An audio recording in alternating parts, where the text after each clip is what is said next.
What's up, my wizards? It's Dev from SBMTG down there on the YouTube.com. And today, something I've never done before, but I've always wanted to do. This is going to be a top 10 from an older set. In this case, for the first video in this, I guess we'll call it a series, we'll do Alliances, one of my favorite sets of all time, and one of the most impactful sets in Magic history. I figured, we got Commander spoilers coming out right now. I figured now would be a good time to revisit an older set and kind of give EDH players a few ideas, because a lot of these cards, even if they were super impactful back in the day, are pretty cheap to pick up now and can do some work in Commander for you. So, let's start the list. My number 10 deserves a spot somewhere on the list, if only for the hype train that surrounded this card when it first released. We didn't really have spoiler season in so many words, but we did have print media. We had Inquest, we had The Duelist, and all of them, especially Inquest, talked endlessly about my number 10 card, Diminishing Returns. Diminishing Returns is a 4 mana that's 2 and 2 blue sorcery, with each player shuffles his or her hand and graveyard into his or her library.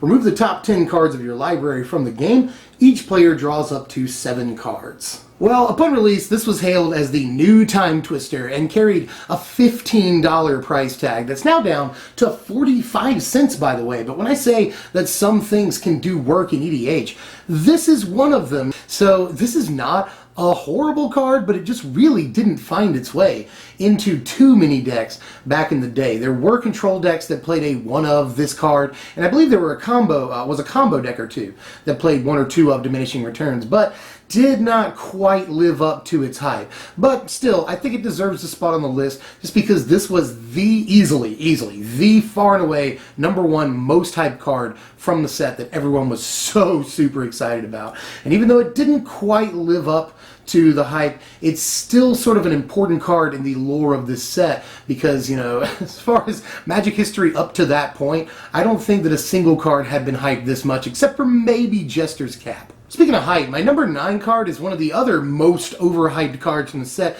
that didn't quite live up to its potential, but everyone was excited about the stinking things. Matter of fact, this is the card I was most excited to pull from Alliances when the set first came out. Balduvian Horde. This is 4 mana, that's 2 and 2 red for a 5/5 Barbarians. When Balduvian Horde comes into play, discard a card at random from your hand or bury Balduvian Horde. And pull one I did, actually. That Christmas I was getting like 8 packs of Alliances for Christmas, and I snuck downstairs like 5 o'clock in the morning and opened all the packs in my living room, and I did pull a Balduvian Horde. For whatever reason, it was like one of the best Christmases ever, like in my memory. But Balduvian Horde also didn't quite live up to the hype, but it was played in more decks than Diminishing Returns. At that point in Magic history, Juzam Djinn, this card right here, was one of the biggest celebrities in all of Magic because it was one of the best deals for a creature available to you. 4 mana, 5/5. That's just fantastic deal. Now we see that and we're kind of like, oh, yawn, ho hum, why do you take a damage every turn? Like, agreed. But back then, it was awesome. And Juzam just had a sort of personality about him, You couldn't really say that about Balduvian Hordes. The personality factor wasn't there. But a lot of people said that this card was better than Juzam Djinn. You pay a one-time cost. You don't have to worry about the stupid thing killing you ever. So a lot of people were super hyped, but just, like red aggro was a thing, especially the red-green aggro deck that played 4 of this. So it wasn't like the card was useless, but again, just didn't quite live up to the hype. It started life at like $20 and quickly went down to $6 or $7 while Alliances was still in print. Nowadays you can get them for like 35 cents, I think it is, maybe as low as a quarter on TCG Player.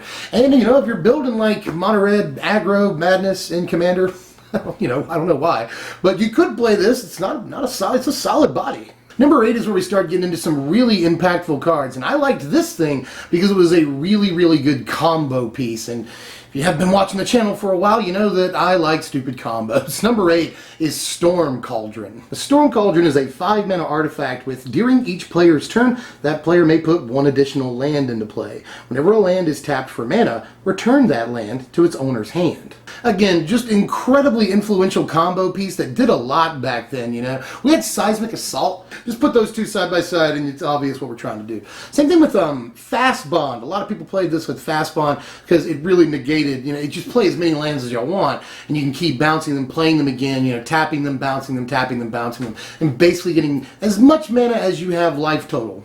So, and like with Jedi Offshoot nowadays, that combo would go infinite. So that seems pretty good too. Storm Cauldron nowadays though, it's like 5 mana. That's an awful lot. Like if this came out in Kaladesh, people would probably be like, huh, we can do stuff with that, but ultimately, in today's Magic, I don't know that 5 mana is quick enough to make this work, you know?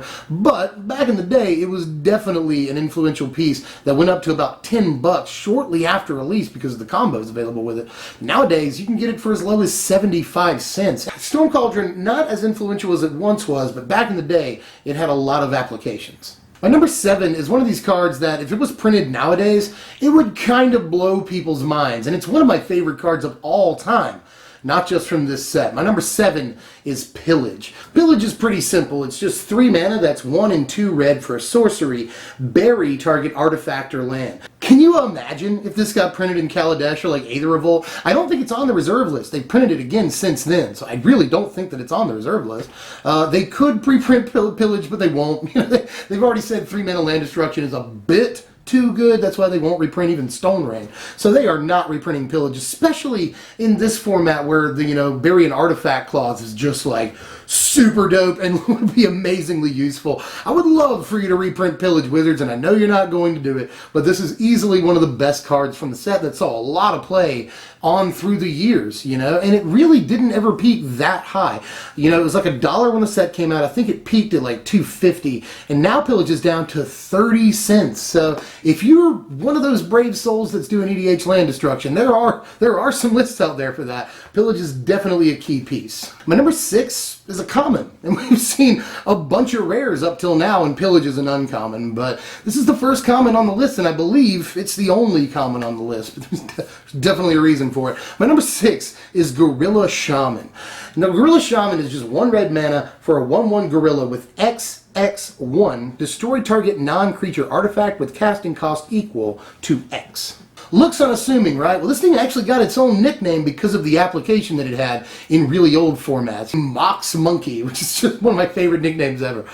Because for just 1 mana, you can blow up Moxen, which is awesome. And for just like 2 mana, you can blow up things like Soul Ring, that's cool. Mana Vault, you can blow that up too. Mostly because of its, legacy and vintage applications. This card was a beast for a long time, and that's why it's gonna make it almost halfway through the list, a common at number 6, but I think it deserves it. We're at the halfway point now. My number 5 is a card that, again, didn't quite live up to the potential that it was supposed to when it first came out. But in this case, it has gathered a huge EDH following, a very important card that is actually, even though it came out at a pretty good value upon release, has actually increased in value since then. Let's take a look at number 5.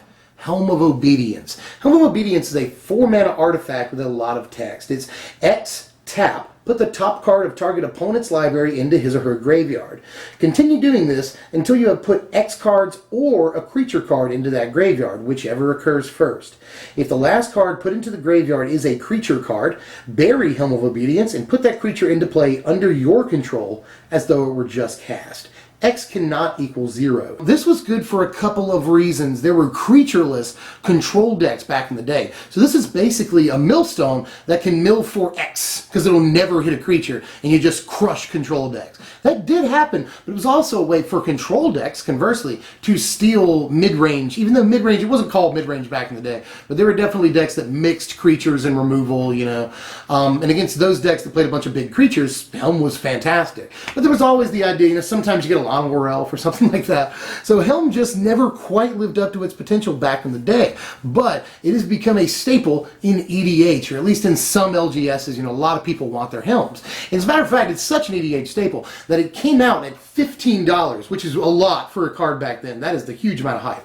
And now it's like $20. A lot of these cards, except for a choice few, have not held their value like that. And Helm of Obedience has, only because EDH is a thing. You're almost guaranteed, unless you're playing against like EDH Elves or EDH Soldiers or some EDH Goblins, you're almost guaranteed to hit a semi-decent creature when you pop the Helm. So a lot of good things about it in that format. If you've never heard of the card, you're welcome, because it's pretty awesome. This card is awesome. My number 4 made it all the way up the list, even though it's only an uncommon, Alliance has had a lot of good cards, if you haven't noticed, at all rarities. We've seen a common, we've seen some rares, we've seen a couple of uncommons at this point. So this is a pretty darn good set, right? It just usually you don't see 2 uncommons make a top 10 list. But in this case, I think that number 4 Elvish Spirit Guide is definitely good enough. It's 3 mana, that's 2 generic and a green for a spirit. It's now, by the way, an elf spirit due to errata, and it's a 2/2. But we actually don't care about any of that. All we care about is the text box, which says, if Elvish Spirit Guide is in your hand, you may remove it from the game, exile it, to add green to your mana pool. Play this ability as an interrupt, which is a sentence that we don't use anymore. Just basically, you can do this at instant speed. Free mana is always just extremely powerful. Like, free mana is ridiculous all the time. And the turn 1 plays that Elvish Spirit Guide enabled are just freaking crazy. You know, turn 1 Send Your Vampires were super easy without things like Moxes and Black Lotus, you know. Dark Ritual and Elvish Spirit Guide in the same format was crazy. This was in some of the Stompy decks, allowing you to play your 2-drop on turn 1, you know. So just a lot of decks really liked Elvish Spirit Guide, because literally any deck can make use of free mana, whether it's in the colors of the card or not. Nobody cares. It's a free mana, and Wizards learned, mostly because of Spirit Guide, that you don't. This is powerful. Like, this is really, really, really good. Some people say that it's way better than even Dark Ritual, because Ritual, you have to pay the black mana to get 3 mana. This, you don't have to do anything. You don't have to do anything. Just, here's an extra mana for you. There were mulligans sometimes to, you know, until you got an Elvish Spirit Guide, so you get a crazy turn 1 play. Because this card warped, in some ways, the way we played Magic. Just like the rest of the cards all did too, you know. So, or the rest of the cards, you know, remaining on the list, all really, really changed the way we play Magic. And Elvish Spirit Guide is sort of the first one on the list that did that. This was insanely impactful, and the only reason I'm still talking about it is to really pound it into newer players' head how good something like this is. It looks so unassuming, it looks like, who cares? A free mana is dumb. Dumb. The card is good. I'm going to cheat a little bit at number 3. If you see my videos, you know that I like to cheat slightly. And just say that number 3 is lands. Pretty much every land except for one, which will be number 2. But I'm going to show you these 3 first. Salt Excavations and Balduvian Trading Post were both good because they produce 2 mana. They produce, especially now, that's cool, because according to you know, the Oracle text, the errata on them, they produce not only a red or blue, but a colorless mana. So that's pretty cool. You know, a land that gives you 2 mana is really nice, even if you have to sacrifice something when it comes into play. Heart of Yavimaya was used in pretty much every green deck back then. So all of these cards were highly used. But the ones that we saw the most were easily Lake of the Dead and Cauldron Outpost. Lake of the Dead is just freaking ridiculous. Come on, man. Lake was crazy with Drain Life back in the day, Howl from Beyond, even Order of the Ebon Hand, like Lake of the Dead. And it even allowed cards like Necropotence to see play in multicolor decks that didn't have, you know, 3 black available. And it's obviously really good in Commander, and it's also held a lot of value. You know, Lake was like $12 back in the day. Now you can get it for about $9 or $10, so it's held a lot of value. You can't really say the same thing for Cauldron Outpost. It started about 12 or 15 too, but now it's down to just $3. And then like an EDH, you know, White Aggro or Soldier's deck or something, Cauldron Outpost is a pretty good pickup. Back in the day, a few decks really liked this. You know, White Aggro decks liked it because they played Crusade, and so Cauldron Outpost would just pop out 2/2 creatures. That was cool. Control decks played it because it was like being able to play creatures without having to devote slots to creatures. So that was pretty cool too. And, you know, some other decks played it too. You saw like combo black-white, you know, Orzhov decks that wanted to sacrifice creatures like Thralls and stuff. You saw them use Cauldron Outpost because it was easy sack fodder. Just almost every deck could use Cauldron Outpost. Pretty much any deck that played white mana. So just a huge card back in the day. And still a pretty cheap and easy good pickup for EDH. Now, I have no problems saying that number 2 is the second best card from the set. Absolutely guaranteed. I have nothing else that I could even imagine putting here at number 2. Same thing with number 1, by the way. Just, you've already guessed what number 1 is, so I don't have to worry about that. But number 2 is Thawing Glaciers. Thawing Glaciers is a land that comes into play tapped, and you can pay 1 and tap it to search your library for a basic land and put it into play tapped. This does not count towards your 1 land per turn limit. It actually says that on the card. Shuffle your library afterwards. At the end of the turn, return Thawing Glaciers to its owner's hand. Pretty much the first, like, fetch land here. And Thawing Glaciers looks slow. I know that a lot of people are going to be like, man, that is slow. It comes into play tap, puts the land in play tap, and then you have to play it again, and it comes into play tapped again, and you have to wait a turn. Like, yeah, that looks pretty slow. And some people are like, but Evolving Wilds is better. No, this is reusable, and that's crazy. This allowed at the time for mana fixing and deck building, really, just in total, on a level we'd never seen before, you know, and in a format, by the way, with Birds of Paradise. This card allowed for, you know, just easy 5-color decks. Easy peasy 5-color decks. And indeed, the green-based 5-color deck was really, really important for like years. For like a couple of years. That deck was important. And this card is a good pickup nowadays, but it's still fairly expensive. This thing almost hit 20 bucks back in the day, but now it's down to $10, which is still kind of expensive, but worth picking up in an EDH control deck every day. Thawing Glaciers got fond memories of that, and so does the entire Magic community that played in 1996. This card was just extremely impactful. Now, before I go on to number one, and again, you've probably already guessed it because I haven't said it yet, and it's definitely the best card in the set.